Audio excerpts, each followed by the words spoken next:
पाकिस्तानी ड्रामों के फैंस हमारे चैनल पर खुश आमदीद। आज हम पाकिस्तान की सीनियर अदाकारा शगफ्ता एजाज की बेटी नेहा की बर्थडे पार्टी के बारे में बात करेंगे। वो 18 साल की हो गए हैं और उसके खानदान और दोस्तों ने अनफा उनकी सालगिरह की एक नाकाबिल फरामोश तकरीब का एहतमाम किया। आइए जश्न के खूबसूरत तरीन लम्हात देखते हैं। पार्टी का एहतमाम नबीहा की बहन आनिया ने किया था और ये एक शानदार सरप्राइज था। शगफ्ता एजाज फख्र से चमक रही थी। उनकी बेटियां बड़ी होकर मजबूत कामयाब खवातीन बन रही हैं। अनमोल और केक बिल्कुल शानदार था।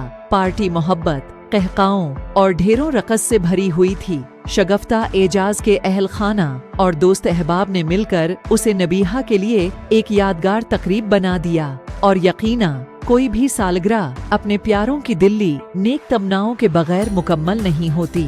आज की वीडियो के लिए यही है। अपनी पसंदीदा पाकिस्तानी मशहूर शख्सियात के बारे में मजीद अपडेट्स के लिए लाइक, कमेंट और सब्सक्राइब करना न भूलें। देखने का शुक्रिया।